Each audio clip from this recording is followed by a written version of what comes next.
ਗੁਰਬਾਣੀ ਲਾਗੇ ਤਿਨ ਹੱਥ ਚੜਿਆ, ਨਿਰਮੋਲਕ ਰਤਨ ਅਪਾਰਾ। ਹਰ ਹਰ ਨਾਮ ਅਤੋਲਕ ਪਾਇਆ, ਤੇਰੀ ਭਗਤ ਭਰੇ ਭੰਡਾਰਾ। ਸਮੁੰਦ ਵਿਰੋਲ शरीर हम देखिया, एक वस्त अनूप दिखाई। गुरु गोबिंद गोबिंद गुरु है, नानक भेद ना पाई। सो कहो टल गुर सेविया, अहनिश सहज सुभाए। दर्शन परस्या गुरु कै, जन्म मरण दुख जाए। होवै सिफत खसम दी, नूर अरसों कुरसों झटिया। खुद डिठे सच्चे पातशाह, मल जन्म जन्म दी कटिया। सतनाम वाहिगुरु साहिब जीओ। एक दूजी भौन लख होहे, लख होवह लख बीस। लख लख गेड़ा आखिया, एक नाम जगदीश। एक दूजी भौन लख होहे, लख होवह लख बीस। लख लख गेड़ा आखिया, एक नाम जगदीश। एत राह पत पवनिया, चढ़िया होए एकीस।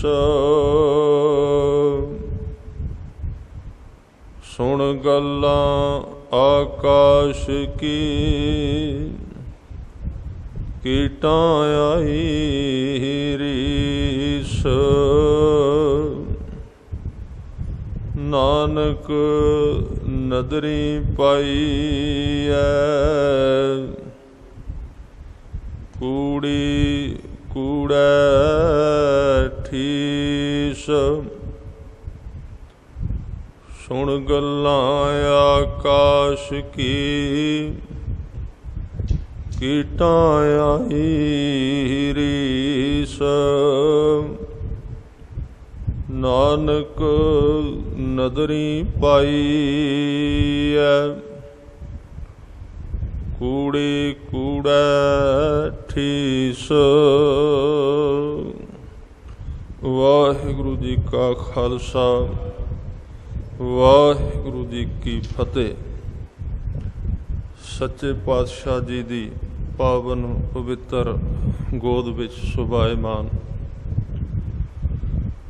गुरु रूप साध संगत जीओ। आप जी वडभागे हो जो कि अमृत वेले उदम करके गुरु दरबार विच पहुँच के धन गुरु ग्रंथ साहिब सच्चे पातशाह जी दीयां खुशियां प्राप्त करते हो। जपजी साहिब विच अज 32 नंबर पौड़ी जो आप जी ने सरवण की है। इस पौड़ी विच ਗੁਰੂ ਗ੍ਰੰਥ ਸਾਹਿਬ ਮਹਾਰਾਜ ਜੀ ਦੀ ਪਾਵਨ ਬਾਣੀ ਵਿੱਚ ਆਏ ਦੋ ਵਿਰੋਧੀ ਜਿਹੜੇ ਭਾਵ ਦਿਸਦੇ ਨੇ। ਇੱਕ ਪਾਸੇ ਮਿਹਨਤ ਕਰਨ ਦਾ ਹੁਕਮ ਹੈ, ਉਹਦੇ ਨਾਲ ਹੀ ਕਿਹਾ ਜਾਂਦਾ ਹੈ ਕਿ ਮਿਹਨਤ ਨਾਲ ਰੱਬ ਖੁਸ਼ ਨਹੀਂ ਹੁੰਦਾ। ਇਹ ਧਾਰਮਿਕ ਬੰਦੇ ਦੇ ਜੀਵਨ ਵਿੱਚ ਬੜਾ ਪੇਚੀਦਾ, ਬੜਾ ਕਠਿਨ ਇੱਕ ਸਵਾਲ ਹੈ। ਇੱਕ ਪਾਸੇ ਯਤਨ ਕਰਨ ਦੀ ਗੱਲ ਕੀਤੀ ਜਾਂਦੀ ਹੈ, ਨਾਲ ਕਿਹਾ ਜਾਂਦਾ ਹੈ ਕਿ ਯਤਨ ਨਾਲ ਕੁਝ ਨਹੀਂ ਹੋਏਗਾ। ਇਸ ਪੌੜੀ ਵਿੱਚ ਇਹ ਦੋਵੇਂ ਜਿਹੜੇ ਭਾਵ ਹਨ ਵਿਸ਼ੇਸ਼ ਤੌਰ 'ਤੇ ਦਰਸਾਏ ਗਏ ਨੇ। ਪਹਿਲਾ ਹਿੱਸਾ ਹੈ ਕਿ ਜਦੋਂ ਕੋਈ ਉਹਦੇ ਨਾਮ ਨੂੰ ਜਪਦਾ ਹੈ, ਪੂਰੀ ਤਰ੍ਹਾਂ ਆਪਣੇ ਆਪੇ ਨੂੰ ਸੌਂਪ ਕੇ ਗੁਰੂ ਦੀ ਮੱਤ 'ਤੇ ਤੁਰ ਕੇ ਸਮਰਪਿਤ ਹੋ ਜਾਂਦਾ ਹੈ, ਪੂਰਾ ਸਮਾਂ ਦਿੰਦਾ ਹੈ, ਤਾਂ ਜਪਦਿਆਂ ਜਪਦਿਆਂ ਇੱਕ ਦਿਨ ਉਹ ਨਾਮ ਜਿਹੜਾ ਹੈ, ਸ਼ਬਦ ਜਿਹੜਾ ਹੈ, ਉਸ ਜਪਣ ਵਾਲੇ ਦੀ ਸਾਂਝ, ਉਹਦਾ ਜੋੜ ਉਸ ਨਾਲ ਕਰ ਦਿੰਦਾ ਜਿਸ ਨੂੰ ਜਪਿਆ ਜਾ ਰਿਹਾ ਹੈ। ਉਹਦੇ ਨਾਲ ਉਹਦਾ ਸੰਪਰਕ ਕੁਝ ਬਣਦਾ ਹੈ, ਸਾਰਾ ਨਹੀਂ। ਫਿਰ ਉਹਨੂੰ ਇੱਕ ਚੇਟਕ, ਇੱਕ ਖਿੱਚ ਪੈਂਦੀ ਹੈ ਕਿ ਹੋਰ ਜਪਾਂ।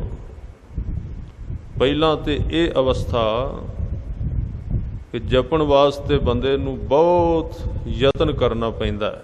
ਅੰਦਰ ਪਏ ਹੋਏ ਜਿਹੜੇ ਕਰਮ ਨੇ ਵਾਰ-ਵਾਰ ਡੇਗਦੇ ਨੇ। ਜਪੀ ਵੀ ਜਾਂਦਾ ਹੈ, ਪਰ ਵਿੱਚ ਮਨ ਵੀ ਬੋਲੀ ਜਾਂਦਾ ਇਹਦਾ ਕੀ ਲਾਭ ਹੈ। ਜਿਹੜੇ ਨਹੀਂ ਕਰਦੇ ਉਹ ਵੀ ਤਾਂ ਜਿਉਂਦੇ ਹਨ, ਉਹ ਵੀ ਤਾਂ ਰਹਿ ਹੀ ਰਹੇ ਨੇ ਸੰਸਾਰ ਵਿੱਚ। ਕੀ ਕਰਾਂਗੇ, ਇਹਦੇ ਵਿੱਚੋਂ ਕੀ ਮਿਲੇਗਾ। ਇਹ ਬੇਵਿਸ਼ਵਾਸੀ ਵੀ ਨਾਲ ਬੋਲਦੀ ਹੈ। ਪਰ ਜੇ ਕੋਈ ਸਾਧ ਸੰਗਤ ਦਾ ਸਹਾਰਾ ਲੈ ਕੇ ਜਪੇ, ਜੇ ਕੋਈ ਪੂਰੀ ਤਰ੍ਹਾਂ ਸਾਧ ਸੰਗਤ ਦੇ ਸਹਾਰੇ ਵਿੱਚ ਕਰਦਾ ਜਾਏ ਤੇ ਇੱਕ ਦਿਨ ਇਹ ਜਿਹੜੀਆਂ ਕਹਾਣੀਆਂ ਕਹੀਆਂ ਜਾਂਦੀਆਂ ਨੇ ਕਿ ਨਾਮ ਵਿੱਚ ਇਹ ਬਰਕਤ ਹੈ, ਰਸ ਹੈ, ਬਿਲਕੁਲ ਉਹ ਵਿਅਕਤੀ ਉਹਨੂੰ ਆਪਣੀ ਅੱਖ ਦੇ ਸਾਹਮਣੇ ਦੇਖ ਲੈਂਦਾ ਹੈ। ਉਹਦੇ ਨਾਲ ਖੁਦ ਵਾਪਰਦਾ ਹੈ ਕਿ ਵਾਕਈ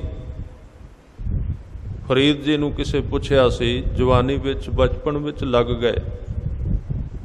ਤੁਸੀਂ ਸੁਣੀ ਹੈ ਕਈ ਵਾਰੀ ਇਹ ਕਹਾਣੀ, ਸਾਖੀ ਹੈ। ਤਾਂ ਕਿਸੇ ਜਿਹੜਾ ਬਚਪਨ ਵਿੱਚ ਤੁਰਿਆ, ਜਵਾਨੀ ਵਿੱਚ ਵੀ ਜ਼ਰੂਰ ਤੁਰੇ ਸਨ, ਤਾਂ ਨਾਲ ਦੇ ਕਿਸੇ ਮਿੱਤਰ ਨੇ ਪੁੱਛ ਲਿਆ, ਜਿਹੜਾ ਸੰਸਾਰੀ ਸੀ, ਸੰਸਾਰਕ ਤੌਰ 'ਤੇ ਉਹ ਸੰਸਾਰ ਨਾਲ ਜੁੜਿਆ ਸੀ, ਉਹਨਾਂ ਰਸਾਂ ਨਾਲ। ਤਾਂ ਫਰੀਦ ਜੀ ਨੂੰ ਪੁੱਛਦਾ ਹੈ, ਇਸ ਉਮਰ ਵਿੱਚ ਕਿੱਧਰ ਤੁਰ ਪਿਆ, ਸੰਸਾਰ ਦਾ ਤੇ ਕੁਝ ਦੇਖਿਆ ਹੀ ਨਹੀਂ। ਤੇਰਾ ਜੀਵਨ ਸਾਰਾ ਇਹ ਨਮਾਜ਼ਾਂ ਪੜ੍ਹਦੇ ਗੁਜ਼ਰ ਜਾਏਗਾ। ਹੋਰ ਕੁਝ ਦੇਖਿਆ ਸੰਸਾਰ ਵਿੱਚ? ਬੜਾ ਕੁਝ ਹੈ, ਰੰਗ ਢੰਗ ਹੈ ਬਹੁਤ ਜ਼ਿਆਦਾ। ਕਿੱਧਰ ਕੁਰਾਨ ਦੀਆਂ ਆਇਤਾਂ ਵਿੱਚ ਫਸ ਗਿਆ। ਇਹ ਸਵੇਰੇ ਉੱਠ ਕੇ ਕੀ ਕਰਨਾ ਹੈ?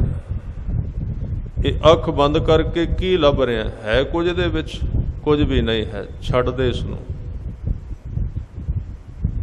ਤਾਂ ਫਿਰ ਬਾਬਾ ਫਰੀਦ ਜੀ ਨੇ ਜਵਾਬ ਦਿੱਤਾ, ਕਹਿਣ ਲੱਗੇ, ਸ਼ੱਕਰ, ਖੰਡ, ਨਿਵਾਤ, ਗੁੜ, ਮਾਖਿਓ ਮਾਂਝਾ ਦੁੱਧ, ਸਭੇ ਵਸਤੂ ਮਿੱਠੀਆਂ, ਰੱਬ ਨਾ ਪੁੱਜਣ ਤੁਧ। ਹੈ ਇਸ ਪਾਸੇ ਕੁਝ ਜਿੱਧਰ ਮੈਂ ਤੁਰਿਆ, ਤੈਨੂੰ ਕਹਿ ਸਕਣਾ। ਦਾਵਾ ਤਾਂ ਨਹੀਂ, ਪਰ ਹੁਣ ਤੈਨੂੰ ਸਮਝਾਉਣਾ ਹੀ ਪਏਗਾ। ਜਦੋਂ ਕੋਈ ਵੰਗਾਰਦਾ ਵੀ ਹੈ ਤੇਰੇ ਪੱਲੇ ਕੁਝ, ਤਾਂ ਫਿਰ ਕਿਹਾ ਉਹਨਾਂ ਨੇ ਵੀ ਹੈ ਇਹਦੇ ਵਿੱਚ ਜੋ ਕੁਝ ਮੈਂ ਕਰਨਾ ਹੈ, ਬਹੁਤ ਵੱਡਾ ਕੰਮ ਹੈ। ਤਾਂ ਇਸ ਤਰ੍ਹਾਂ ਜਦੋਂ ਕੋਈ ਥੋੜ੍ਹਾ ਜਿਹਾ ਉਹਦੇ ਨਾਲ ਜੁੜ ਜਾਂਦਾ ਹੈ, ਉਹਦੇ ਵਿੱਚੋਂ ਇੱਕ ਥੋੜ੍ਹਾ ਜਿਹਾ, ਜਿਵੇਂ ਬਿਜਲੀ ਚਮਕਦੀ ਹੈ ਸਾਵਣ ਦੇ ਦਿਨਾਂ ਵਿੱਚ, ਗੁਰੂ ਸਾਹਿਬ ਨੇ ਬਚਨ ਕਹੇ ਨੇ, ਬਿਜਲੀਆਂ ਚਮਕਣ ਨਾਨਕ ਕੁਰਨ ਘਟਾ, अत कालियां संगम पिरी सुहंदियां। जिवें बदल दे विचों बिजली चमकती है तो एक चमक छोटी जी पूरा चांदन करके नाल ही गायब हो जाती है, क्योंकि वो चांदन लगातार अखां सहन नहीं कर सकदियां। गुरु नूं तां कोई कंजूसी नहीं भी सिख दी झोली भरदा है, ਉਹਦੇ ਕੋਲ ਤੇ ਦੇਣ ਨਾਲ ਘਟना थोड़ी है। जो कुछ असीं मंग रहे हाँ ਜਾਂ ਜਗਿਆਸੂ जो कुछ ਮੰਗਦਾ है कि मेरा मन टिक जाए, मेरे मन विच रस आए, गुरु कोल उस भंडार की कमी नहीं। भरे हुए ने ते जिन्ना देगा होर उन्ना ही फिर बचिया रहिंदा है। पर सतगुरु नूं पता है भी एक 5 साल का बच्चा है तो कहता मैनू 1 किलो घ्यो चाहिए खाण वास्ते, भलवान बनना मैं अज ही चाहिए। वो देण वाले नूं पता भी इहदा अजे शरीर ते 1 चम्मच भी नहीं हजम कर सकता, किलो मंगदा किवें हजम करेगा। फिर उन्होंने थोड़ा थोड़ा देंदा भी उम्र वधा अपनी ते नाल तूं वरगश कर, अभ्यास कर, इनू खा खा के पचा थोड़े थोड़े नूं, तेरा शरीर इस खुराक नूं सहन करे, उम्र वध जाए तेरी। आ जिहड़ी पंक्ति कही है ना गुरु साहब ने कि सुन गल्लां आकाश की कीटां आई रीस। छोटे छोटे कीड़ियां नूं ये रीस आ गई भी असीं भी आकाश विच उडीए, पर परत के वेख्या नहीं खंभ ते हैन कोई नहीं, अजे उम्र छोटी। आ जिहड़े आ कीड़े हुंदे ना जदों बारिश हुंदी है उड्डदे ने, तां ये जदों पहला जन्म लैंदे इन्हां नूं खंभ नहीं हुंदे, बिना खंभ तो जमीन ते इन्हां नूं तुरना पैंदा। किसे किसे नूं खंभ निकल आउंदे विचों, थोड़ियां नूं कुदरत दा नियम है, सारियां नूं खंभ लाउंदी नहीं, क्योंकि वो खंभ लाउण दे योग ही नहीं हुंदे। खंभ उहनूं ही लाउंदी है जिहड़ा उड के भी जमीन ते रवे। ख्याल रखना, जिहड़ा उच्चा भी चला जाए फिर भी नीवा रवे, कुदरत उहनूं खंभ लाउंदी है, उहनूं दातां बख्शदी है। तां वो जिहड़े छोटे कीड़े ने उन्हां ने रीस कीती उडीए, पर किवें हो सकदा सी, उम्र छोटी सी अजे। तां गुरु साहब ने इत्थे कहा भी रीस ना कर, जिहड़े लखां वारी जप रहे ने किते तूं उन्हां दी रीस करके बैठ जाए, गलत हो जाएगी गल। तेनू कितों शुरू करना पएगा। जेड़े अज 1-2 जीवों लख होए वल चले गए, तू सीधा उत्थे जाना चाहुंदा, उत्थे नहीं जा सकदा। उन्हां दा थोड़ा जिहा तू फोल के वेख जीवन कित्थों तुरे ने, कित्थों आरंभता कीती, किवें किवें घड़िया है अपने जीवन नूं, किवें किवें बनाया है, सहजे सहजे उहनूं कमा के जीवन दे विच धारण कीता ते तां अज वो 1-2 जीवों लख होए ते चले गए, सीधा नहीं कोई जा सकदा। तां एक छोटा बच्चा जिवें मंगदा मैं हुणे ही शक्तिशाली हो जावां, नहीं, उहनूं समां चाहीदा है, उहदी उम्र वधेगी फिर वो खुराक पहुँचा सकेगा। ते सतगुरु ने बचन कीते, कहंदे जिवें गुरु वल्लों देण विच कोई कमी नहीं, पर जिवें आकाश विच बिजली चमकदी है ते अलोप हो जाती है एकदम। पता है जे लगातार चमक गई ना 5-7 मिनट तां बहुत सारे लोगों दी अखां खराब कर देगी।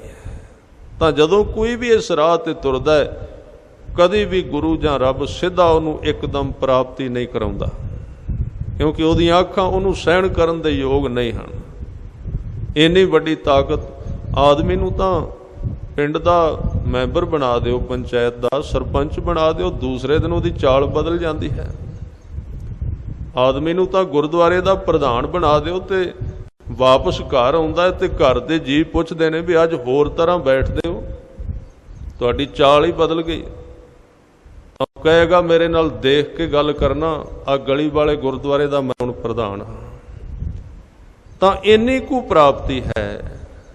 तां जिथे गुरु साहब ने बचन कीते कि जां का कहा दरगह चलै, जे वो चाहे ते कायनात दे विच कर सकदा है कुछ, जिहदे कोल इन्नी बरकत आ गई ਤਾਂ ਇੰਨੀ ਬਰਕਤ ਇੱਕਦਮ ਆਈ ਤੇ ਬੰਦਾ ਕਿਵੇਂ ਸਹਿਣ ਕਰੇਗਾ? ਉਹਨੂੰ ਸਹਿਣ ਨਹੀਂ ਕਰ ਸਕਦਾ। ਤਾਂ ਥੋੜ੍ਹਾ ਥੋੜ੍ਹਾ ਗੁਰੂ ਸਾਹਿਬ ਨੇ ਜਿਹੜਾ ਮਾਰਗ ਦਿੱਤਾ, ਕਹਿੰਦੇ ਗੁਰੂ ਦਾ ਸਹਾਰਾ ਲੈ ਕੇ ਅਰਦਾਸ ਕਰ, ਬਹੁਤਾ ਨਾ ਮੰਗੀ। ਹੋ ਸਕਦਾ ਤੇਰੇ ਕੋਲ ਉਹ ਪਲੇਟਫਾਰਮ ਨਹੀਂ ਜਿਹਦੇ ਉੱਤੇ ਤੂੰ ਜਹਾਜ਼ ਉਤਾਰਨਾ ਚਾਹੁੰਦਾ ਹੈ, ਪਰ ਤੂੰ ਸਦਾ ਦੇ ਦਿੱਤਾ ਵੀ ਸਾਡੇ ਘਰ ਜਹਾਜ਼ ਉਤਾਰ ਦਿਓ। ਘਰ ਦਾ ਤੇ ਥਾਂ ਹੀ ਅਜੇ 10 ਫੁੱਟ ਹੈ। ਉਹ ਜਿਹੜੀ ਤੂੰ ਚੀਜ਼ ਉਤਾਰਨ ਦਾ ਯਤਨ ਕਰ ਰਿਹਾ, ਉਹਨੂੰ ਤੇ ਬੜਾ ਲੰਮੀ ਪਟੜੀ ਚਾਹੀਦੀ ਹੈ।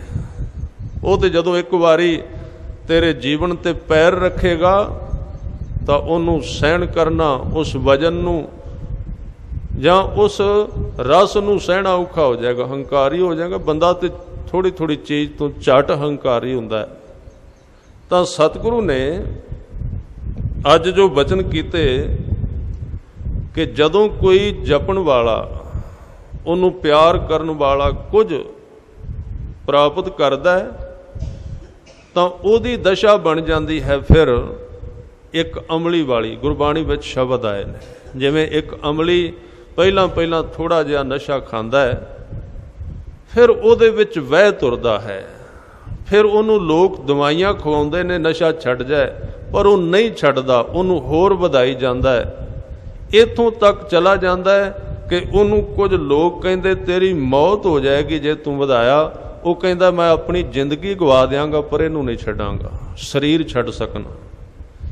ਇੱਕ ਇਸ ਤਰ੍ਹਾਂ ਦੀ ਦਸ਼ਾ ਗੁਰੂ ਨਾਨਕ ਸਾਹਿਬ ਨੇ ਕਹੀ ਹੈ ਕਿ ਜਦੋਂ ਕੋਈ ਉਹਨੂੰ ਪਿਆਰ ਕਰਦਾ ਹੈ ਤਾਂ ਇੱਕ ਦਿਨ ਉਹਦਾ ਸੰਬੰਧ ਬਣ ਜਾਏ ਉਹਦੇ ਨਾਲ, ਤਾਂ ਫਿਰ ਉਹ ਬੰਦਾ ਕਹਿੰਦਾ ਵੀ ਲੱਖ ਲੱਖ ਗੇੜਾ ਆਖੀਏ ਮੈਂ ਕਹੀ ਜਾਵਾਂ, ਹੋਰ ਕਹੀ ਜਾਵਾਂ, ਹੋਰ ਕਹੀ ਜਾਵਾਂ, ਇੰਨਾ ਕਹੀ ਜਾਵਾਂ ਕਿ ਨਸ਼ਾ ਪੀਣ ਵਾਲਾ ਪੀ ਪੀ ਕੇ ਉਹਨੂੰ ਕੋਈ ਕਹਿੰਦਾ ਨਾ ਪੀ, ਡਿੱਗ ਪਏਗਾ, ਬੇਹੋਸ਼ ਹੋ ਜਾਏਗਾ, ਔਰ ਉਹ ਇੱਥੋਂ ਤੱਕ ਚਲਾ ਜਾਂਦਾ। ਉਹ ਕਹਿੰਦਾ ਡਿੱਗਣ ਦੀ ਪਰਵਾਹ ਨਹੀਂ, ਸਮਾਜ ਦੀ ਹੁਣ ਕੋਈ ਪਰਵਾਹ ਨਹੀਂ, ਗਲੀ ਵਿੱਚ ਡਿੱਗਾਂਗੇ ਕਿ ਮੋੜ ਤੇ ਜਾਂ ਘਰ ਵਿੱਚ, ਇਹਦੀ ਕੀ ਚਿੰਤਾ ਕਰਨੀ। ਹੁਣ ਇਸ ਨਸ਼ੇ ਨਾਲ ਯਾਰੀ ਪਾਈ ਹੈ, ਤੋੜ ਨਿਭਾ ਦੇਣੀ ਹੈ, ਜ਼ਿੰਦਗੀ ਬਰਬਾਦ ਕਰ ਦੇਣੀ ਇਹਦੇ ਉੱਤੇ। ਇਸ ਤਰ੍ਹਾਂ ਕੋਈ ਬੰਦਾ ਕਰਦਾ ਹੈ, ਮਿੱਤਰਤਾ ਪਾਉਂਦਾ ਗੁਰਬਾਣੀ ਦੇ ਨਾਲ, ਇੰਨਾ ਜੀਵਨ ਉਹਦੇ ਉੱਤੇ ਨਿਸ਼ਾਵਰ ਕਰਨ ਦੀ ਹਿੰਮਤ ਹੈ ਕਿਤੇ? ਜੇ ਹੋ ਜਾਏ ਤੇ ਦੂਸਰੇ ਦਿਨ ਦੇਖ ਲੈਣਾ। ਫਿਰ ਜੇ ਇੰਨੀ ਹਿੰਮਤ ਕਿਸੇ ਵਿੱਚ ਆ ਜਾਏ ਕਿ ਕੁਝ ਵੀ ਹੋ ਜਾਏ, ਇਹਨੂੰ ਪੀ ਵੀ ਜਾਣਾ ਹੈ, ਉੱਥੇ ਡਰ ਥੋੜ੍ਹੀ ਹੈ। ਇੱਥੇ ਤਾਂ ਡਰ ਕੇ ਬੰਦਾ ਪੈਰ ਪੈਰ ਤੇ ਪੁੱਛਦਾ ਜੀ ਇਹ ਕੀਤਾ ਤੇ ਇਹ ਨਾ ਹੋ ਜਾਏ, ਕਰਨ ਲੱਗਾ ਕੋਈ ਖਤਰਾ ਤੇ ਨਹੀਂ? ਸਾਰਾ ਹੀ ਖਤਰਾ ਹੈ। ਗੁਰੂ ਗੋਬਿੰਦ ਸਿੰਘ ਮਹਾਰਾਜ ਜੀ ਨੇ ਕਿਹਾ ਸੀ ਆ ਇੱਧਰ ਸਿਰ ਕੱਟਾਂਗਾ ਤੇਰਾ। ਹੰਕਾਰ ਨੂੰ ਇੱਥੇ ਵੱਢ ਦੇਣਾ ਉਸਨੇ, ਪੁਰਾਣੀਆਂ ਸਾਰੀਆਂ ਆਦਤਾਂ ਉਹਨੇ ਮਾਰ ਦੇਣੀਆਂ ਨੇ, ਨਾਮ ਨੇ, ਸ਼ਬਦ ਨੇ। ਤਾਂ ਇਸ ਤਰ੍ਹਾਂ ਦਾ ਹੈ ਜਿਹਨੂੰ ਗੁਰੂ ਸਾਹਿਬ ਨੇ ਪ੍ਰੇਮ ਕਿਹਾ, ਜਿਹਦੇ ਵਿੱਚ ਔਰ ਬਚਨ ਕੀਤੇ। ਕਹਿੰਦੇ ਉਸ ਅਮਲੀ ਨੂੰ ਅਮਲ ਛੁਡਾਇਆ ਤੇ ਉਹਦੀ ਮੌਤ ਹੋਣ ਲੱਗ ਪਈ। ਜਿਉਂ ਬਿਨ ਅਮਲੈ ਅਮਲੀ ਮਰ ਜਾਈ ਹੈ, ਗੁਰੂ ਰਾਮਦਾਸ ਸੱਚੇ ਪਾਤਸ਼ਾਹ ਜੀ। ਜਿਵੇਂ ਅਮਲ ਤੋਂ ਬਿਨਾਂ ਅਮਲੀ ਤੜਫਦਾ ਹੈ, ਉਹਦੀ ਜਿੰਦ ਟੁੱਟਦੀ ਹੈ, ਉਹਦੇ ਸਰੀਰ ਦੇ ਖੂਨ ਦੀ ਗਰਦਸ਼ ਰੁਕਦੀ ਹੈ, ਤਿਉਂ ਹਰ ਬਿਨ ਹਮ ਮਰ ਜਾਤੀ। ਇਹ ਉਹ ਦਸ਼ਾ ਜਿੱਥੇ ਅੱਜ ਗੁਰੂ ਨਾਨਕ ਸਾਹਿਬ ਬੋਲ ਰਿਹਾ। ਸਤਿਗੁਰੂ ਗੁਰੂ ਨਾਨਕ ਸਾਹਿਬ ਜੀ ਦੇ ਮਾਤਾ ਜੀ ਨੇ, ਮਾਤਾ ਤ੍ਰਿਪਤਾ ਜੀ, ਕਿਉਂਕਿ ਭਾਵੇਂ ਉਹ ਆਪ ਪਰਮੇਸ਼ਰ ਦਾ ਸਰੂਪ ਸਨ, ਪਰ ਉਹਨਾਂ ਨੇ ਸਾਨੂੰ ਕਰ ਕਰਕੇ ਦਿਖਾਇਆ। ਗੁਰੂ ਨਾਨਕ ਸਾਹਿਬ ਨੂੰ ਇਸ ਤਰ੍ਹਾਂ ਕਰਨ ਦੀ ਲੋੜ ਨਹੀਂ ਸੀ ਕਿ ਰੱਬ ਨੂੰ ਮੈਂ ਪੁਕਾਰ ਰਿਹਾ, ਕਿ ਉਹਨਾਂ ਨੇ ਬੈਠ ਬੈਠ ਕੇ ਉਹਨੂੰ ਯਾਦ ਕੀਤਾ। ਲੋੜ ਨਹੀਂ ਸੀ, ਕਿਉਂਕਿ ਖੁਦ ਹੀ ਤੇ ਆਪ ਤੇ ਖੁਦਾ ਸੀ। ਜਿਵੇਂ ਇੱਕ ਮਾਂ ਨੂੰ 40 ਸਾਲ ਦੀ ਜਾਂ 30 ਸਾਲ ਦੀ ਉਮਰ ਵਿੱਚ ਤੋਤਲੀਆਂ ਗੱਲਾਂ ਕਰਨ ਦੀ ਲੋੜ ਨਹੀਂ ਹੁੰਦੀ, ਉਹ ਤਾਂ ਬਚਪਨ ਵਿੱਚ ਕਰ ਆਈ ਹੈ 1-2 ਸਾਲ ਦੀ ਉਮਰ ਵਿੱਚ। ਪਰ ਹੁਣ ਜਦੋਂ ਛੋਟੇ ਜਿਹੇ ਬੱਚੇ ਨੂੰ ਸਿਖਾਉਣਾ ਹੈ ਤੇ ਉਹਨੂੰ ਫਿਰ ਉਹ ਤੋਤਲਾ ਬੋਲਣਾ ਪਏਗਾ, ਅੱਖਰ ਅੱਧੇ ਬਿਲਕੁਲ ਅਧੂਰੇ ਅੱਖਰ। ਤਾਂ ਜਿਹੜਾ ਗਿਆਨ ਦਿੱਤਾ ਜਾਂਦਾ ਉਹ ਕਦੀ ਪੂਰਾ ਨਹੀਂ ਹੁੰਦਾ, ਕਿਉਂਕਿ ਉਹ ਤੋਤਲੇ ਅੱਖਰ ਨੇ, ਸਿਖਾਉਣ ਵਾਸਤੇ ਨੇ। ਅਸੀਂ ਕਈ ਵਾਰੀ ਭਰਮ ਵਿੱਚ ਪੈ ਜਾਂਦੇ ਹਾਂ ਵੀ ਇਸ ਗੱਲ ਨੂੰ ਕਲੀਅਰ ਕਰਕੇ ਛੱਡਣਾ ਹੈ। ਅੱਜ ਤੱਕ ਨਹੀਂ ਕਰ ਸਕਿਆ ਕੋਈ। ਜੇ ਕਰ ਸਕਿਆ ਤੇ ਪੜ੍ਹੋ ਜਪਜੀ ਸਾਹਿਬ, ਕਿਤੇ ਕੀਤਾ ਹੈ, ਹੋਰ ਕਿਤੇ ਤੁਧ ਨੂੰ ਗਾਵਣ ਸੇ ਮੈਂ ਚਿਤ ਨਾ ਆਵਣ। ਨਹੀਂ ਹੋ ਸਕਦਾ ਹਿਸਾਬ। ਹਿਸਾਬ ਵੱਲ ਤੁਰ ਪੈਣਾ ਕੋਈ ਬਹੁਤਾ ਠੀਕ ਰਸਤਾ ਨਹੀਂ ਹੈ। ਗਿਆਨ ਜਿਹੜਾ ਹੈ ਸਹਾਰਾ ਦੇ ਸਕਦਾ ਹੈ, ਗਿਆਨ ਦੀ ਗੋਸ਼ਟੀ ਜਿਹੜੀ ਹੈ, ਪਰ ਗਿਆਨ ਦੁਆਰਾ ਕੋਈ ਜੀਵਨ ਨੂੰ ਪੂਰਾ ਹੱਲ ਕਰ ਲਵੇ, ਐਸਾ ਕਿਤੇ ਸੰਭਵ ਨਹੀਂ ਹੈ, ਹੋ ਨਹੀਂ ਸਕਦਾ। ਕਿਉਂਕਿ ਉਹ ਤਾਂ ਇੱਕ ਮਾਂ ਦੀ, ਗੁਰੂ ਦੀ ਜਿਹੜੀ ਬੋਲੀ ਹੈ, ਉਹ ਤਾਂ ਤੋਤਲੀ ਬੋਲੀ ਸਾਡੇ ਵਾਲੀ ਭਾਸ਼ਾ ਹੈ। ਗੁਰੂ ਦਾ ਮਤਲਬ ਹੀ ਇਹ ਹੈ ਕਿ ਜਿਹਨੂੰ ਦੋਵੇਂ ਭਾਸ਼ਾ ਹੁੰਦੀਆਂ ਨੇ, ਰੱਬ ਦੀ ਭਾਸ਼ਾ ਵੀ, ਸਾਡੀ ਵੀ ਭਾਸ਼ਾ, ਦੋ ਭਾਸ਼ੀਆ ਹੈ। ਜਿਵੇਂ ਇੱਕ ਬੰਦੇ ਨੂੰ ਇੰਗਲਿਸ਼ ਆਉਂਦੀ, ਦੂਸਰੇ ਨੂੰ ਪੰਜਾਬੀ, ਆਪਸ ਵਿੱਚ ਗੱਲ ਨਹੀਂ ਕਰ ਸਕਣਗੇ। ਪੰਜਾਬੀ ਵਾਲਾ ਉਹਨੂੰ ਕੁਝ ਕਹੇਗਾ, ਉਹਨੇ ਨਹੀਂ ਸਮਝਣਾ। ਇੰਗਲਿਸ਼ ਵਾਲਾ ਉਹਨੂੰ ਜਵਾਬ ਦੇਗਾ, ਉਹਨੇ ਨਹੀਂ ਸਮਝਣਾ। ਤਾਂ ਉੱਥੇ ਇੱਕ ਹੋਰ ਵਿੱਚ ਚਾਹੀਦਾ ਹੈ, ਉਹ ਜਿਹੜਾ ਤੀਸਰਾ ਹੈ, ਜਿਹੜਾ ਵਿੱਚ ਖੜਾ, ਜਿਹਨੂੰ ਦੋਵੇਂ ਭਾਸ਼ਾ ਆਉਂਦੀਆਂ ਨੇ, ਇੰਗਲਿਸ਼ ਵੀ ਜਾਣਦਾ ਹੈ, ਪੰਜਾਬੀ ਵੀ। ਤਾਂ ਉਹ ਪੰਜਾਬੀ ਵਾਲੇ ਦੀ ਗੱਲ ਪੰਜਾਬੀ ਵਿੱਚ ਸੁਣੇਗਾ ਤੇ ਅੱਗੇ ਇੰਗਲਿਸ਼ ਵਾਲੇ ਨੂੰ ਉਹਦਾ ਤਰਜਮਾ ਕਰਕੇ ਸੁਣਾਏਗਾ ਵੀ ਇਹ ਆਦਮੀ ਇਹ ਕਹਿ ਰਿਹਾ ਹੈ। ਫਿਰ ਉਹਦਾ ਜਵਾਬ ਲਏਗਾ ਇੰਗਲਿਸ਼ ਵਿੱਚ, ਫਿਰ ਪੰਜਾਬੀ ਵਿੱਚ ਸਮਝਾਏਗਾ ਪਿੱਛੇ। ਗੁਰੂ ਗ੍ਰੰਥ ਸਾਹਿਬ ਸੱਚੇ ਪਾਤਸ਼ਾਹ ਜੀ ਦੋਵੇਂ ਭਾਸ਼ਾ ਜਾਣਦੇ ਨੇ, ਸਾਡੀ ਵੀ, ਰੱਬ ਦੇ ਘਰ ਦੀ ਵੀ। ਇੱਧਰੋਂ ਸਾਡੀ ਗੱਲ ਸੁਣ ਕੇ ਉਧਰ ਕਹਿ ਦਿੰਦੇ ਨੇ, ਉਧਰਲੇ ਪਾਸੇ ਇਹ ਅੱਖਰ ਨਹੀਂ ਚੱਲਦੇ, ਖਿਆਲ ਰੱਖਣਾ। ਜਿਹੜੀ ਅਸੀਂ ਅਰਦਾਸ ਕਰਨੇ ਆ ਨਾ, ਵੈਸੇ ਉਹ ਇੰਨਾ ਸਮਰੱਥ ਹੈ ਵੀ ਜਾਣਦਾ ਇੱਧਰ ਵੀ ਹੈ, ਪਰ ਜਿਹੜੀ ਉਧਰੋਂ ਜਵਾਬ ਆਉਣਾ ਹੈ ਉਹਨੂੰ ਅਸੀਂ ਨਹੀਂ ਸਮਝ ਸਕਾਂਗੇ। ਇਸ ਕਰਕੇ ਸਾਡੀ ਭਾਸ਼ਾ ਵਿੱਚ, ਤੋਤਲੀ ਭਾਸ਼ਾ ਵਿੱਚ ਗੱਲ ਕੀਤੀ, ਥੋੜੇ ਥੋੜੇ ਕੱਟ ਕੇ ਅੱਖਰ ਬੋਲੇ, ਇਸ ਲਈ ਸਮਝ ਨਹੀਂ ਆਉਂਦੇ। ਤਾਂ ਹੀ ਗੁਰੂ ਸਾਹਿਬ ਨੇ ਕਿਹਾ ਕਿ ਇਹ ਮੁੰਦਾਵਣੀ ਸਤਿਗੁਰੂ ਪਾਈ। ਮੁੰਦਾਵਣੀ ਦਾ ਮਤਲਬ ਉਹ ਭਾਸ਼ਾ ਜਿਹਦੀ ਪੂਰੀ ਸਮਝ ਨਾ ਲੱਗੇ। ਗੁਰ ਸਿੱਖਾਂ ਲੱਧੀ ਭਾਲ, ਇਹ ਜਿਹੜੀ ਗੁਰਬਾਣੀ ਦੇ ਵਿੱਚ ਬੁਝਾਰਤ ਹੈ, ਮੁੰਦਾਵਣੀ ਹੈ, ਇਹ ਸਿੱਖਾਂ ਤੋਂ ਨਹੀਂ ਲੱਭੀ ਗਈ, ਗੁਰ ਸਿੱਖਾਂ ਨੇ ਲੱਭੀ ਹੈ। ਸ਼ਬਦ ਗੁਰ ਸਿੱਖਾਂ ਲੱਧੀ ਭਾਲ, ਸਿੱਖ ਨਹੀਂ ਲੱਭ ਸਕਦਾ। ਸਿੱਖ ਜੋ ਕੁਝ ਗੁਰੂ ਗ੍ਰੰਥ ਸਾਹਿਬ ਦੇ ਵਿੱਚ ਹੈ ਉਹਨੂੰ ਨਹੀਂ ਲੱਭ ਸਕਦਾ, ਗੁਰਸਿੱਖ ਲੱਭ ਸਕਦਾ ਹੈ। ਤੇ ਗੁਰਸਿੱਖ ਉਹਨੂੰ ਕਹਿੰਦੇ ਨੇ ਜਿਹਦਾ ਸਿਰਫ ਸਰੀਰ ਸਿੱਖਦਾ ਹੈ, ਅੰਦਰਲੀ ਸਮਝਣ ਵਾਲੀ ਸ਼ਕਤੀ ਗੁਰੂ ਵਾਲੀ ਆ ਜਾਏ। ਜਿਹਦੇ ਸਰੀਰ ਗੁਰੂ ਦਾ ਤੇ ਜ਼ੁਬਾਨ ਸਿੱਖ ਦੀ, ਸ਼ਬਦ ਗੁਰੂ ਦਾ, ਅੱਖ ਸਿੱਖ ਦੀ ਤੇ ਦ੍ਰਿਸ਼ਟੀ ਗੁਰੂ ਦੀ। ਸਰੀਰ ਸਿਰਫ ਇੱਕ ਢਾਂਚਾ ਬਚਦਾ ਹੈ। ਤਾਂ ਹੀ ਤੇ ਭਾਈ ਗੁਰਦਾਸ ਜੀ ਨੇ ਇੱਕ ਸ਼ਬਦ ਕਿਹਾ ਹੈ, ਉਹਨਾਂ ਨੂੰ ਕਿਸੇ ਕਿਹਾ ਕਿ ਸਿੱਖ ਦੀ ਪੂਰੀ ਪਰਿਭਾਸ਼ਾ, ਸਿੱਖ ਕਿਹਨੂੰ ਕਹਿੰਦੇ ਆ, ਕੌਣ ਹੈ, ਕਿਵੇਂ ਦਾ ਹੈ, ਕਿਵੇਂ ਬੋਲਦਾ ਹੈ, ਕਿਵੇਂ ਤੁਰਦਾ ਹੈ, ਕਿਵੇਂ ਵੇਖਦਾ ਹੈ, ਕੀ ਖਾਂਦਾ ਹੈ। ਭਾਈ ਸਾਹਿਬ ਨੇ ਬੜਾ ਸੋਚ ਕੇ ਇੱਕ ਪਰਿਭਾਸ਼ਾ, ਇੱਕ ਉਦਾਹਰਨ ਦੇ ਦਿੱਤੀ। ਕਹਿਣ ਲੱਗੇ, ਮੈਂ ਕੁਝ ਨਹੀਂ ਕਹਿ ਸਕਦਾ, ਇੱਕੋ ਹੀ ਗੱਲ ਕਹਿ ਸਕਣਾ ਵੀ ਉਹ ਮੁਰਦੇ ਵਰਗਾ ਹੈ। ਨਾ ਮੁਰਦਾ ਬੋਲਦਾ ਹੈ, ਨਾ ਵੇਖਦਾ ਹੈ, ਕੁਝ ਨਹੀਂ ਕਰਦਾ। ਫਿਰ ਮੁਰਦਾ ਹੋਇਆ ਤੇ ਸਿੱਖ ਕੀ ਹੋਇਆ? ਉਹਨਾਂ ਨੇ ਕਿਹਾ ਨਹੀਂ, ਇੱਕ ਵਾਰੀ ਉਹ ਮੁਰਦਾ ਹੋ ਜਾਏ ਤੇ ਫਿਰ ਗੁਰੂ ਉਹਨੂੰ ਜਿੰਦਾ ਕਰਦਾ ਹੈ। ਫਿਰ ਗੁਰੂ ਉਹਨੂੰ ਜਿੰਦਾ ਕਰਕੇ ਆਪਣੀ ਜਿੰਦ ਵਿੱਚ ਪਾਏ ਤੇ ਆਪਣੀ ਜਿੰਦ ਨਾਲ ਉਸ ਸਿੱਖ ਦੇ ਅੰਦਰ ਸੋਚੇ। ਉਹ ਗਿਆਨ ਗੁਰੂ ਦਾ ਹੈ। ਆਪਣੀ ਜਿੰਦ ਦੇ ਨਾਲ ਉਹਨੂੰ ਤੋਰੇ, ਆਪਣੀ ਜਿੰਦ ਭਰੇ ਉਹਦੇ ਹੱਥਾਂ ਵਿੱਚ ਤੇ ਫਿਰ ਉਹ ਕਰੇ ਸੇਵਾ। ਫਿਰ ਉਹ ਗੁਰੂ ਕੀ ਸੇਵਾ ਹੈ, ਫਿਰ ਉਹ ਗੁਰਸਿੱਖ ਹੈ।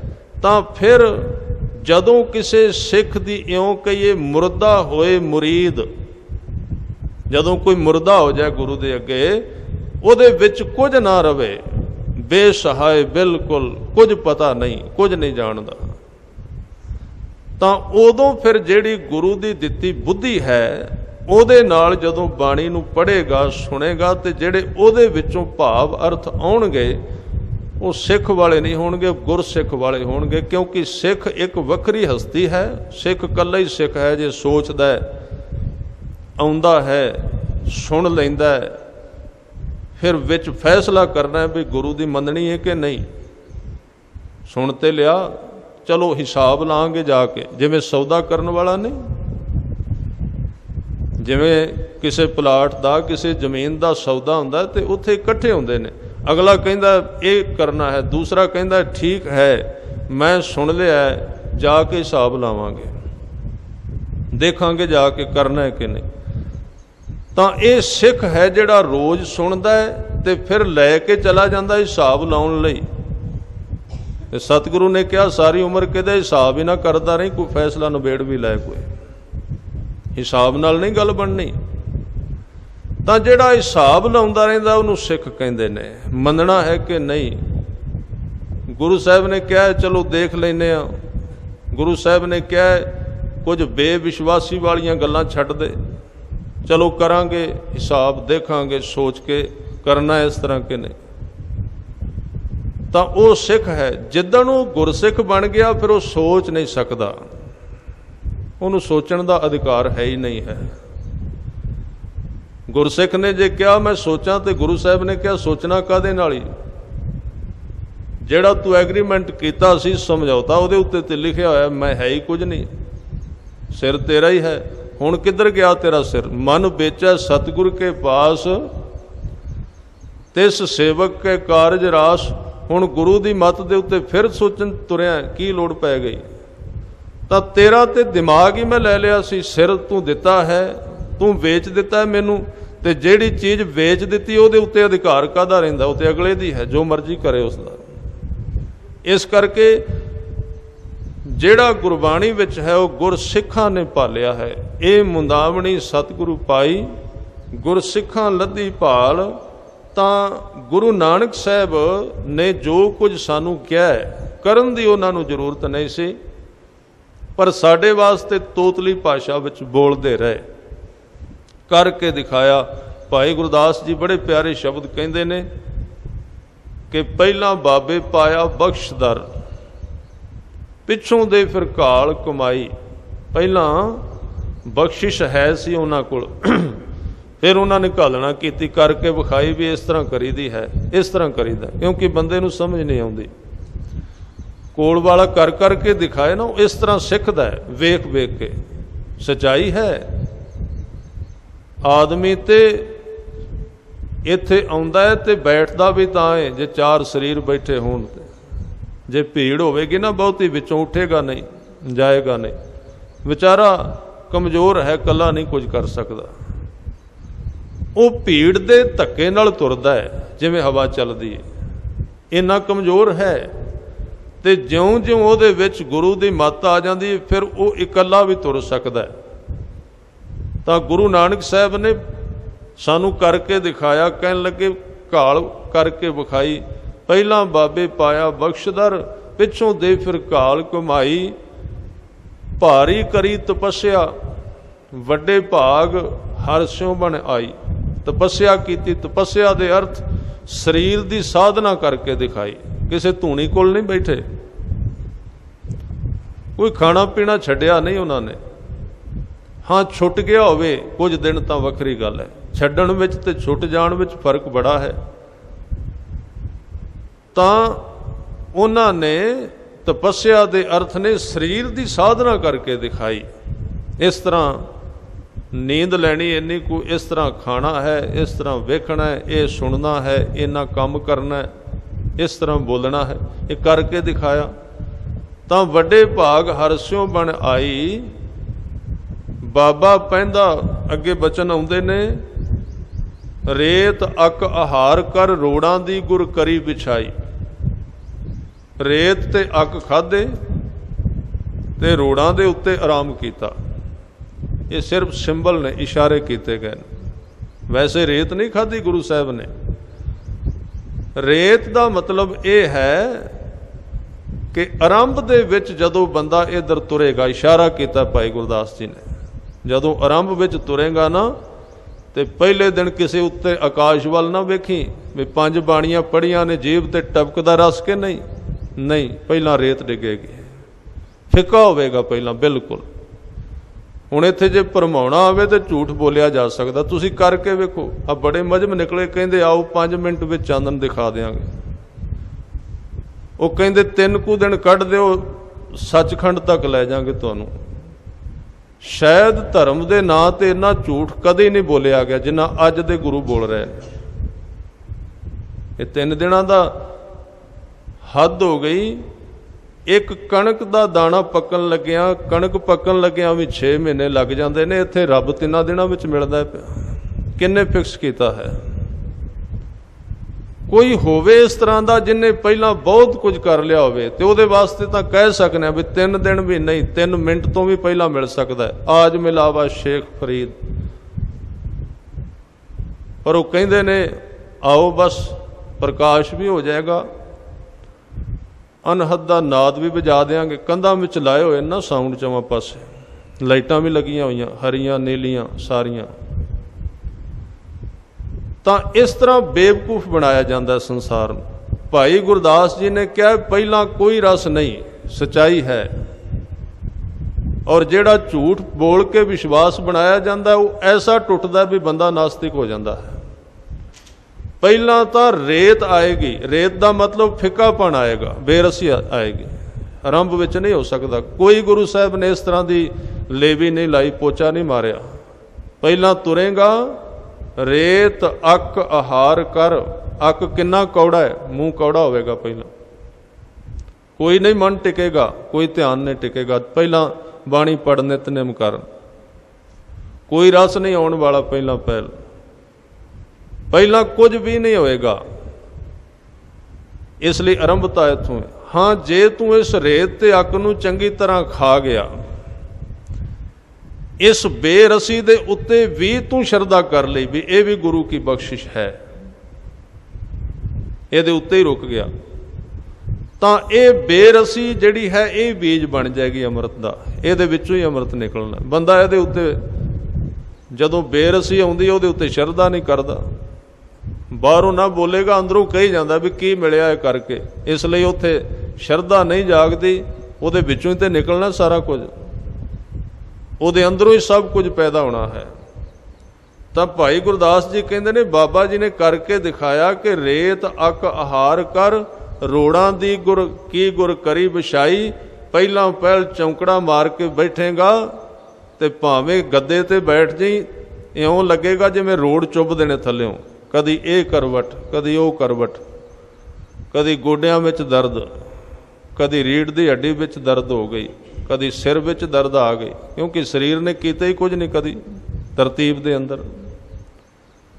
सारियां चीज़ां विच तरतीब है। तुसीं किसी विश्वविद्यालय में चले जाओ, किसी कोर्ट में चले जाओ, कदी उत्थे वेख्या बंदा कदी इधर दा गोडा खड़ा करके बैठा है, कदी अद्धा कुछ सुता होया है, कोई आपस में गल्लां करी जा रहा, वेख्या कदी किसी ने किसी क्लास दे अंदर, जां कोई किसी स्कूल दे विच इस तरह की क्लास है कि जिथे विद्यार्थी जदों मर्जी आए तो जदों मर्जी जाए, है कोई क्लास इस तरह की? तो उत्थे तरतीब विच हुंदा, इस करके वो प्राप्ति भी पूरी हो जाती है। तो धर्म दे विच की है? तरतीब तो हीना है मनुख, तरतीब है नहीं। जेड़े कारज नूं करना है धर्म विच एक गल पल्ले बन लेनी चाहिए, जेड़े काम नूं करना है पूरा करना चाहिए, नहीं तो 1% भी नहीं करना चाहिए, समा उहदे विच पूरा देना चाहिए, नहीं तो उन्होंने करना नहीं चाहिए, क्योंकि उहदे विचों निकलेगा कुछ नहीं। इस करके सतगुरु ने करके दिखाया, रेत अक आहार कर रोड़ा की गुर करी विछाई, भारी करी तपस्या वड्डे भाग हरस्यों बन आई। बाबा पैंदा सचखंड, फिर सचखंड गए। पैंदा दा अर्थ है उत्थे सत्कार मिलिया, उत्थे सरोपा मिलिया, पहराया गया। बाबा पैंदा सचखंड की मिलिया? नवनिध नाम, गरीबी पाई, निमरता दी दात मिली उस घर दे विचों। फिर बाबा देखै ध्यान धर। बाबा जी ने फिर ध्यान करके वेख्या संसार विच की है। बाबा देखै ध्यान धर, जलदी सब पृथ्वी दिस आई। धरती सारी सड़ रही है नाम तो बिना। बाजों गुरु गुबार है कर दी सुनी लुकाई। चढ़िया सोधन तरत लुकाई। इस तरह करके दिखाया भी पहला आप करना है फिर अगे तुरना है।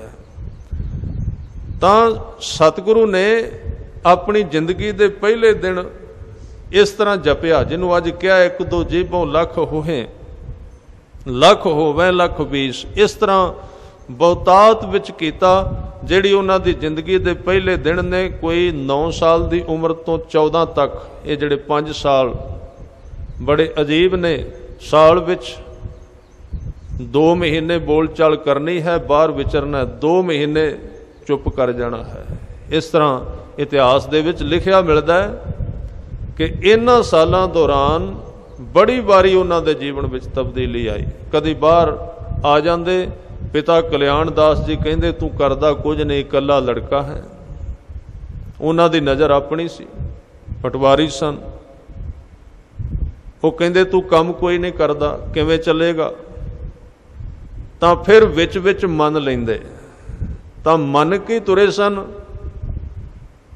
तां एक दिन अक के कहा उन्हां दे पिता जी ने, होर तू कुछ नहीं कर सकदा, ना ते दुकान कर सकिया, वो भी लुटा के आ गया। तां इक्को कम बचिया कि तू हुण पशु ये मझां गावां चरा के लै आव्या कर, जमीन अपनी है। सतगुरु मन गए, क्योंकि उहदे नाल उन्हां दा थोड़ा जिहा जोड़ है सी इन्हां चीज़ां नाल, भी चलो थोड़ा जिहा आ पब्लिक विचों बाहर निकलांगे, किते एकांत मिल जाएगी, किते कोई कुदरत दा नज़ारा, उत्थे बैठ जाएंगे। तो चले गए। पर हुण इस तरह का जिहड़ा जीवन है, वो तो जिथे जाएगा उत्थे कोई ना कोई नवीं कुछ ना कुछ होर वापर जाएगा, फिर पवाड़े की गल शुरू हो जाएगी। तो वो मझां सारियां उत्थे एक दिन बैठे रुख दे थले ते ध्यान जुड़ गया।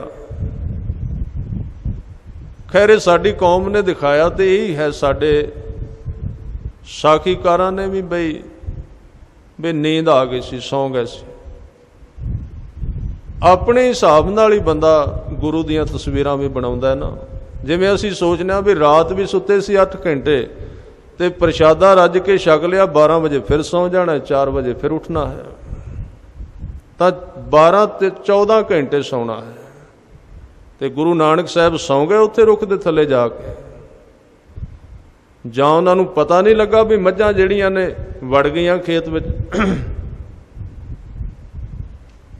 कि उन्हां दा इस तरह का जीवन सी भी दिने भी सुते रहिंदे ते रात भी। वो तां ऐसी एक दशा है गुरु नानक साहब सच्चे पातशाह जी,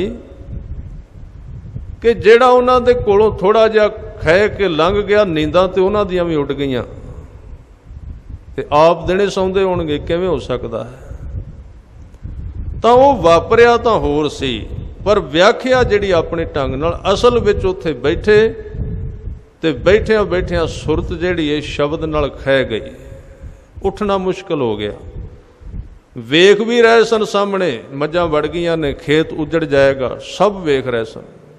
गुरु नानक दे घर दी समाधि बेहोशी नहीं है, सुचेतता है, मस्त अलमस्त, 2 चीज़ां कट्ठियां ने। सदा हुशियारी, उत्थे मस्ती भी बनी रहिंदी है ते हुशियारी भी रहिंदी है, दोवें चीज़ां कट्ठियां। तां वेख ते लिया, पर जिहदे नाल गलवकड़ी पाई सी अंदरों रब नाल, उन्हें कहा कोई गल नहीं, बैठ जा, जे 4 बूटे तोड़ जाणगियां मझां ते मैं फिर वड्डे कर दियांगा, क्यों चिंता करना है। गुरु साहब ने यतन तां कीता होवेगा उठण दा, भी इहदा नुकसान हो जाएगा जिमीदार दा, पर उन्हां दे मालक ने कहा कि नानक जी ना उठो, मैं तुहानूं उठन नहीं देना चाहुंदा, तुसीं मेरे कोल रहो। उत्थे उन्हां दी सांझ बनी रही, वड्डे भाग हर स्यों बण आई। सामने खेत उजड़ गया, शायद गुरु साहब ने कहा होगा बेचारा गरीब है किवें चलेगा। अकाल पुरख वाहिगुरू ने कहा एक खेत की गल है, इनू उजड़ जाण दे, इनू मैं ऐसा वसांगा, इहदा मैं परलोक विच भी खेत बना देंगा। तो खेत उजड़ गया, जिमीदार आया, बड़ी लंबी गल है। फिर पंचायत हुई, लोग इकट्ठे होए ते बाबा कल्याण दास गुरु साहब दे पिता फिर घर विच आके कल्पन लग पे, कहंदे मझां दे के भेजिया सी, उत्थे भी खड़ा कर दिता पुआड़ा। इस तरह का जिहड़ा शख्सियत है वो कुछ अजीब ढंग की उहदी जिंदगी होवेगी। बाहरों लोग कहणगे इहदी समझ नहीं आ रही किवें जी रहा है, उहदा तालमेल बैठेगा नहीं। तो पंचायत विच जदों कहा तो गुरु साहब नूं पता सी, उन्होंने कहा भी खेत तां कोई नहीं उजड़िया। 4 बंदे देखण गए, वाकई खेत नहीं सी उजड़िया। वो जिमीदार कहंदा मैं आप देखिया, सतगुरां ने कहा इहने जो कुछ देखिया है भी सच है, पर जो कुछ हुण वापरिया वो भी सच है। मेरा काम ही यह है कि पुराने खेत उजाड़ देने ते नवे हरे कर देने। आ जिहड़ा गंद मंद है बंदे दे अंदर, इहनूं उजाड़ देना हौमे दा ते नवी नाम दी फसल पैदा कर देनी। इस करके काम भी किते किते फिर छड़ दित्तियां मझां लिजाणियां ते बैठ गए। एक रात कई दिन बैठे रहे ते माता तृप्ता जी नूं बड़ा फिकर भी ये पता नहीं की होया। कई बारी आ फूका मारन वाले भी लैके आंदे, हैरानी की गल है। उदों भी इस तरह चलता सी सब कुछ। कभी गुरु साहब नूं पहचानिया होवेगा किसे तां ही लै आंदे ना फूका मारन वाला, नहीं तो एक आम बंदे की गल तो वखरी है। जिथे गुरु नानक साहब बैठे होण तां मुल्लां जी लै आंदे, फूक मारो, कोई ओपरी हो गई, कसर हो गई। उन्हें भी लिया के अपना धूणा जिहा लाया अगे, हजूर ने फिर इनकार कर दिता। एक उथे बड़ा रहमत वाला काजी रहिंदा सी, खुदा परस्त सी। वो आया, उन्होंने बुलाया गया, नेक आदमी सी। क्योंकि कई दिन हो गए गुरु नानक साहब बोलते नहीं सन। उन्होंने पता सी भी इन्हां कित्थों बोलना है। सामने आके उन्हें थोड़ी जी नमस्कार की, एक बचन किया, कहन लगे नानक जी खुदाए वास्ते बोल, तेनू खुदा दा वास्ता एक बारी बोल। सतगुरु ने अखां पट के चंगी तरह उहदे ध्यान वल नाल देखिया भी जिहड़ा जिस दा इहने वास्ता पा दिता है हुण बोलना पएगा, खुदा दे वास्ते बोलना पएगा। और सच्चाई ये है कि गुरु साहब जिन्ना बोले ने, भगत जन जिन्ना बोले ने, खुदा वास्ते बोले ने, नहीं तो बिल्कुल ना बोलते। उन्होंने बोलन की कोई जरूरत नहीं सी, बोलना उन्होंने वास्ते बड़ा कौड़ा सी। खुदा ने ही मजबूर कर दिता, रब ने मजबूर कर दिता भी बोलना पएगा, तुहानू कुछ ना कुछ जरूर बोलो, नहीं तो बोलन वास्ते राजी नहीं सन। जदों कलगीधर पातशाह कहंदे कि चित ना पयो हमरो आवन कह, कोई बंदा हिमालय दी चोटी ते सोहणे मकान विच रहिंदा होवे जिथे कोई मक्खी मच्छर नहीं, बड़ा सुहावना मौसम है, तो उन्होंने एकदम हुक्म आ जाए भी जाओ तुसी उत्थे निचले इलाकियां विच जिथे बीमारी पई हुई है, लोग मर रहे ने, सड़ रहे ने, दुखी ने, बेचैन ने, उत्थे तुहाडी ड्यूटी लग गई, चले जाओ। तो किवें एक बारी तो इनकार करेगा ना। ता चित ना भयो हमरो आवन कह, चुभी रही सुरत प्रभ चरणन में। गुरु साहब ने क्या फिर बोले, यक अर्ज गुप्तम पेश तो दर गोश कुन कुरतार, हक्का कबीर करीम तू बेऐब परवतगार, दुनिया मुकामे फानी तहकीक दिलदानी। ये शब्द उचारिया, उन्हें सिर झुका दिता, कहन लगे इन्हों बुलाउण की लोड़ नहीं, आपे बोलणगे जदों समा आ गया। ਤਾਂ ਇੱਕ ਰਾਤ ਇਹ ਜਿਹੜਾ ਸ਼ਬਦ ਹੈ ਕਿ ਲੱਖਾਂ ਵਾਰੀ ਜਪਣਾ। ਗੁਰੂ ਸਾਹਿਬ ਰਾਤ ਨੂੰ ਬੈਠੇ ਨੇ ਤੇ ਜਪੀ ਜਾ ਰਹੇ ਨੇ, ਬੋਲੀ ਜਾ ਰਹੇ ਨੇ।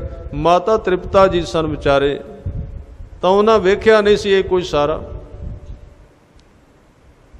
ਤਾਂ ਉਹਨਾਂ ਨੇ ਸੋਚਿਆ ਵੀ ਕੋਈ ਰੋਗ ਹੋ ਗਿਆ, ਇਕੱਲੇ ਬੋਲ ਰਹੇ ਨੇ। ਇਕੱਲੇ ਬੋਲਣ ਦਾ ਅਰਥ ਬੜਾ ਗਲਤ ਹੁੰਦਾ ਹੈ ਸੰਸਾਰ ਵਿੱਚ। ਤਾਂ ਮਨ ਵਿੱਚ ਇੱਕਦਮ ਉਹਨਾਂ ਦੇ ਇਹ ਘਬਰਾਹਟ ਆਈ ਵੀ ਇੱਕ ਬੱਚਾ ਸੀ, ਉਹ ਵੀ ਇਕੱਲਾ ਬੋਲਣ ਲੱਗ ਗਿਆ, ਕੀ ਬਣੇਗਾ। ਜਾਗ ਕੇ ਕੋਲ ਚਲੇ ਗਏ, ਪਰ ਗੁਰੂ ਸਾਹਿਬ ਬੋਲੀ ਜਾ ਰਹੇ ਨੇ, ਜਪੀ ਜਾ ਰਹੇ ਨੇ, ਜਪੀ ਜਾ ਰਹੇ ਨੇ। ਮਾਤਾ ਨੂੰ ਇਸ ਗੱਲ ਦਾ ਇਲਮ ਨਹੀਂ ਸੀ, ਭਾਵੇਂ ਕਿ ਭਗਤੀ ਸੀ, ਪਰਦਾ ਪਾ ਦਿੱਤਾ ਸੀ ਗੁਰੂ ਸਾਹਿਬ ਨੇ, ਸਮਝ ਨਹੀਂ ਸੀ ਆ ਰਹੀ ਵੀ ਕੌਣ ਨੇ। ਤਾਂ ਮਾਤਾ ਨੇ ਥੋੜੀ ਜਿਹੀ ਬਾਂਹ ਹਿਲਾ ਕੇ ਕਿਹਾ, ਬੇਟਾ ਇਹ ਕਿਵੇਂ ਦਾ ਰੋਗ ਹੈ ਕਿ ਤੂੰ ਰਾਤ ਕੱਲਾ ਬੋਲ ਰਿਹਾ, ਫਿਰ ਅੱਧੀ ਰਾਤ ਤੂੰ ਕਿਉਂ ਬੋਲ ਰਿਹਾ ਤੇ ਕੱਲਾ ਬਿਲਕੁਲ। ਫਿਰ ਸਤਿਗੁਰਾਂ ਨੇ ਮਾਂ ਤੇ ਤਰਸ ਕਰ ਲਿਆ ਵੀ ਇਹ ਬੜੀ ਦੁਖੀ ਹੈ, ਕੁਝ ਸਮਝਾ ਦਿਆਂ। ਸਤਿਗੁਰਾਂ ਨੇ ਕਿਹਾ, ਵਾਕਈ ਇਹ ਰੋਗ ਹੈ, ਇਹ ਰੋਗ ਮੈਂ ਸਾਰੀ ਦੁਨੀਆ ਨੂੰ ਲਾਉਣਾ ਚਾਹੁੰਦਾ, ਕਿਉਂਕਿ ਜਿੰਨਾ ਚਿਰ ਇਹ ਰੋਗ ਨਹੀਂ ਲੱਗਦਾ ਉਹਨਾਂ ਚਿਰ ਬੰਦੇ ਦੇ ਦੂਜੇ ਰੋਗ ਨਹੀਂ ਹਟਦੇ, ਬਾਕੀ ਸਾਰੇ ਉਹਨੂੰ ਫੜ ਕੇ ਰੱਖਣਗੇ। ਇਹ ਕਿਹੜਾ ਰੋਗ ਹੈ, ਤੂੰ ਬੋਲਣਾ ਬੰਦ ਕਰ, ਜਪਣਾ ਬੰਦ ਕਰ ਦੇ। ਤੇ ਸਤਿਗੁਰਾਂ ਨੇ ਅਸਲੀਅਤ ਦੱਸ ਦਿੱਤੀ, ਕਹਿਣ ਲੱਗੇ, ਮਾਂ ਜੇ ਮੈਂ ਬੋਲਣਾ ਬੰਦ ਕਰਨਾ ਤੇ ਮੇਰਾ ਸਵਾਸ ਰੁਕਦਾ, ਮੇਰਾ ਸਵਾਸ ਹੀ ਬੋਲਣ ਨਾਲ ਚੱਲ ਰਿਹਾ ਹੈ। ਇਹ ਉਹ ਦਸ਼ਾ ਜਿਹਨੂੰ ਕਹਿ ਰਹੇ ਨੇ, ਇੱਕ ਦੋ ਜੀਭੋਂ ਲੱਖ ਹੋਏ, ਲੱਖ ਹੋਵੇ ਲੱਖ ਵੀਸ। ਇੰਨਾ ਗਾੜਾ ਸਿਮਰਨ, ਇੰਨਾ ਤੇਜ ਕਿ ਜਿਵੇਂ ਉਹ ਬਾਰਿਸ਼, ਇਹ ਵੀ ਤਾਂ ਮੀਂਹ ਹੈ ਜਿਹੜੀ ਛੋਟੀ ਛੋਟੀ ਕਣੀ ਪੈਂਦੀ, ਅਸੀਂ ਕਹਿੰਦੇ ਆ ਤਾਂ ਚਿੱਕੜ ਕਰ ਗਈ, ਕੁਝ ਨਹੀਂ ਬਣਿਆ। ਪਰ ਉਹ ਵੀ ਮੀਂਹ ਹੁੰਦਾ ਜਿਹਦੇ ਵਿੱਚ ਕੁਝ ਦਿਸਦਾ ਨਹੀਂ, ਗੱਡੀਆਂ ਰੋਕਣੀਆਂ ਪੈ ਜਾਂਦੀ, ਮੋਲੇ ਧਾਰ ਜਿਹਦੇ ਵਿੱਚ ਕੋਈ ਗਾਇਬ ਨਹੀਂ ਆਉਂਦਾ, ਲਗਾਤਾਰ ਪਈ ਜਾਂਦਾ ਹੈ। ਤਾਂ ਉਹ ਵੀ ਇੱਕ ਦਸ਼ਾ ਐਸੀ ਜਗਿਆਸੂ ਦੀ ਉਹਨਾਂ ਨੇ ਕਰਕੇ ਦਿਖਾਈ। ਤੇ ਮਾਤਾ ਨੇ ਕਿਹਾ, ਚੁੱਪ ਕਰ। ਹਜ਼ੂਰ ਨੇ ਫਿਰ ਜਿਹੜਾ ਜਵਾਬ ਦਿੱਤਾ ਉਹ ਬਾਅਦ ਵਿੱਚ ਆਸਾ ਰਾਗ ਵਿੱਚ ਕਿਹਾ ਕਿ ਆਖਾਂ ਜੀਵਾਂ ਵਿਸਰੈ ਮਰ ਜਾਉ। ਜੇ ਮੈਂ ਕਹਿਣਾ ਤਾਂ ਜੀਵਨ ਮਿਲਦਾ ਹੈ, ਜੇ ਮੈਂ ਚੁੱਪ ਕਰਨਾ ਤੇ ਮੌਤ ਹੁੰਦੀ ਹੈ। ਆਖਾਂ ਜੀਵਾਂ ਵਿਸਰੈ ਮਰ ਜਾਉ। ਤੇ ਮਾਤਾ ਜੀ ਨੇ ਪੁੱਛਿਆ ਵੀ ਆਹ ਸਾਰੇ ਲੋਕ ਨੇ, ਇਹ ਤਾਂ ਕੋਈ ਨਹੀਂ ਕਹਿੰਦੇ, ਇਹ ਤਾਂ ਕੋਈ ਨਹੀਂ ਆਖਦੇ, ਉਹਨੂੰ ਜਪਦੇ ਨਹੀਂ। ਹਜ਼ੂਰ ਨੇ ਜਵਾਬ ਦਿੱਤਾ, ਪਹਿਲਾਂ ਪਹਿਲ ਇਹ ਦਸ਼ਾ ਹੈ ਕਿ ਆਖਣ ਔਖਾ ਸਾਚਾ ਨਾਉ। ਇਹ ਸ਼ੁਰੂ ਕਰਨਾ ਬਹੁਤ ਔਖਾ ਹੈ, ਉਸ ਹੱਦ ਨੂੰ ਤੋੜਨਾ ਬੜਾ ਔਖਾ ਹੈ ਜਿੱਥੇ ਜਾ ਕੇ ਫਿਰ ਇਹਨੂੰ ਰੋਕਣਾ ਔਖਾ ਹੈ। ਦੋ ਗੱਲਾਂ ਨੇ, ਸੰਸਾਰ ਦੀ ਗੱਲ ਹੈ। ਸੰਸਾਰ ਦੇ ਵਿੱਚ ਜਿਹੜੀ ਜਿਹੜੀ ਚੀਜ਼ ਨੂੰ ਤੁਸੀਂ ਜ਼ਿਆਦਾ ਵਧਾ ਦਿਓ, ਆਰੰਭਤਾ ਕਰਨੀ ਸੌਖੀ ਬਹੁਤ ਔਖੀ ਹੁੰਦੀ ਏ, ਬਾਅਦ ਵਿੱਚ ਉਹਨੂੰ ਰੋਕਣਾ ਔਖਾ ਹੋ ਜਾਂਦਾ, ਖਿਲਾਰਾ ਪੈ ਜਾਂਦਾ ਜ਼ਿੰਦਗੀ ਵਿੱਚ। ਤਾਂ ਇਹ ਦਸ਼ਾ ਉਹਨਾਂ ਨੇ ਕਹੀ, ਇੱਕ ਦੋ ਜੀਭੋਂ ਲੱਖ ਹੋਏ, ਲੱਖ ਹੋਵੇ ਲੱਖ ਵੀਸ। ਲੱਖ ਲੱਖ ਗੇੜਾ ਆਖੀਐ, ਏਕ ਨਾਮ ਜਗਦੀਸ਼। ਇੱਕ ਅਕਾਲ ਪੁਰਖ ਦੇ ਨਾਮ ਨੂੰ ਇੱਕ ਤੋਂ ਦੋ ਉਹਦੇ ਮਨ ਵਿੱਚ ਭਾਵਨਾ ਰਹਿੰਦੀ ਹੈ, ਐਸੇ ਜਗਿਆਸੂ ਦੇ ਕਿ ਹੁਣ ਮੇਰੀਆਂ ਦੋ ਜ਼ੁਬਾਨਾਂ ਹੋਣ। ਫਿਰ ਕਹਿੰਦੇ ਲੱਖ ਹੋਏ, ਦੋ ਤੇ ਲੱਖ, ਕਈ ਲੱਖ ਹੋ ਜਾਣ ਜ਼ੁਬਾਨਾਂ। ਲੱਖ ਹੋਵੇ ਲੱਖ ਵੀਸ, 20 ਲੱਖ ਹੋ ਜਾਣ, ਇੰਨਾ ਜਪਾਂ, ਇੰਨਾ ਉਸ ਨੂੰ ਪੁਕਾਰਾਂ। ਲੱਖ ਲੱਖ ਗੇੜਾ ਆਖੀਐ, ਏਕ ਨਾਮ ਜਗਦੀਸ਼। ਫਿਰ ਉਹਨੂੰ ਲੱਖਾਂ ਗੇੜਿਆਂ ਨਾਲ ਮੈਂ ਬੋਲੀ ਜਾਵਾਂ। ਇਸ ਤਰ੍ਹਾਂ ਏਤ ਰਾਹੇ ਪਤ ਪਵੜੀਆਂ, ਚੜ੍ਹੀਐ ਹੋਏ 21। ਇਹ ਹਨ ਪੌੜੀਆਂ ਉਹਦੇ ਘਰ ਜਾਣ ਦੀਆਂ। ਇਹਦਾ ਅੱਗੇ ਜਿਹੜਾ ਥੋੜ੍ਹਾ ਜਿਹਾ ਵਿਰੋਧੀ ਵਿਚਾਰ ਲੱਗਦਾ ਵੀ ਜਪਨ ਨਾਲ ਨਹੀਂ ਮਿਲਦਾ, ਸੁਣ ਗੱਲਾਂ ਆਕਾਸ਼ ਕੀ, ਕੀਟਾਂ ਆਏ ਰੀਸ, ਉਹਦੇ ਨਾਲ ਇਹਦਾ ਕੀ ਜੋੜ ਹੈ। ਆਪਾਂ ਇਹਨੂੰ ਕੱਲ੍ਹ ਵਿਚਾਰਾਂਗੇ। ਅੱਜ ਸਮੇਂ ਦੀ ਸਮਾਪਤੀ। ਆਓ 1-2 ਮਿੰਟ ਵਾਸਤੇ ਆਪਾਂ ਗੁਰੂ ਚਰਨਾਂ ਨਾਲ ਜੁੜੀਏ। ਸਾਰਿਆਂ ਨੇ ਉੱਚੀ ਆਵਾਜ਼ ਵਿੱਚ ਕਿਰਪਾ ਕਰਨੀ। ਆਖਾਂ ਜੀਵਾਂ ਵਿਸਰੈ ਮਰ ਜਾਓ, ਆਖਾਂ ਜੀਵਾਂ ਵਿਸਰੈ ਮਰ ਜਾਓ, ਆਖਾਂ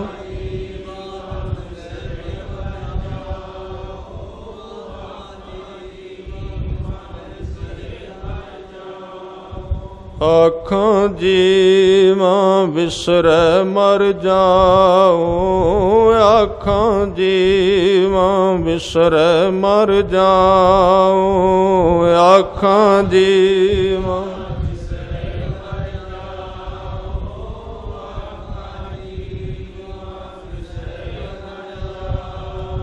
ਆਖਣ ਔਖਾ ਸਾਚਾ ਨਾਉ, ਆਖਣ ਔਖਾ ਸਾਚਾ ਨਾਉ, ਆਖਣ ਔਖਾ ਸਾਚਾ ਨਾਉ, ਆਖਣ ਔਖਾ ਸਾਚਾ ਨਾਉ। ਸਾਚੇ ਨਾਮ ਕੀ ਲਾਗੈ ਭੂਖ, ਸਾਚੇ ਨਾਮ ਕੀ ਲਾਗੈ ਭੂਖ, ਸਾਚੇ ਨਾਮ ਕੀ ਲਾਗੈ ਭੂਖ, ਸਾਚੇ ਨਾਮ ਕੀ ਲਾਗੈ ਭੂਖ।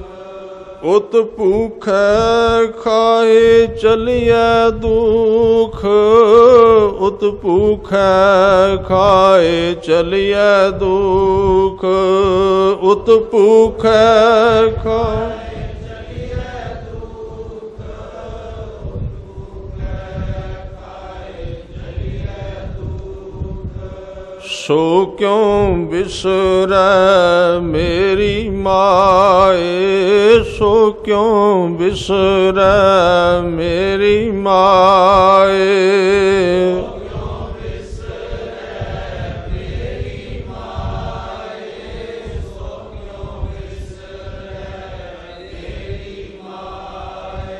ਸੋ ਕਿਉ ਵਿਸਰੈ ਮੇਰੀ ਮਾਏ। ਸਾਚਾ ਸਾਹਿਬ ਸਾਚੈ ਨਾਏ, ਸੋ ਕਿਉ ਵਿਸਰੈ ਮੇਰੀ ਮਾਏ। ਸਾਚਾ ਸਾਹਿਬ ਸਾਚੈ ਨਾਏ।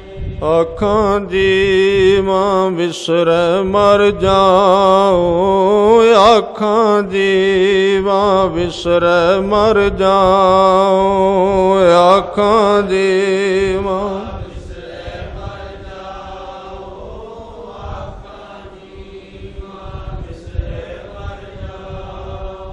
ਆਖਾਂ ਜੀਵਾਂ ਵਿਸਰੈ ਮਰ ਜਾਓ, ਆਖਾਂ ਜੀਵਾਂ ਵਿਸਰੈ ਮਰ ਜਾਓ, ਆਖਾਂ ਜੀਵਾਂ ਵਿਸਰੈ ਮਰ ਜਾਓ, ਆਖਾਂ ਜੀਵਾਂ ਵਿਸਰੈ ਮਰ ਜਾਓ। ਆਖਾਂ ਜੀਵਾਂ ਵਿਸਰੈ ਮਰ ਜਾਓ, ਆਖਾਂ ਜੀਵਾਂ ਵਿਸਰੈ ਮਰ ਜਾਓ, ਆਖਾਂ ਜੀ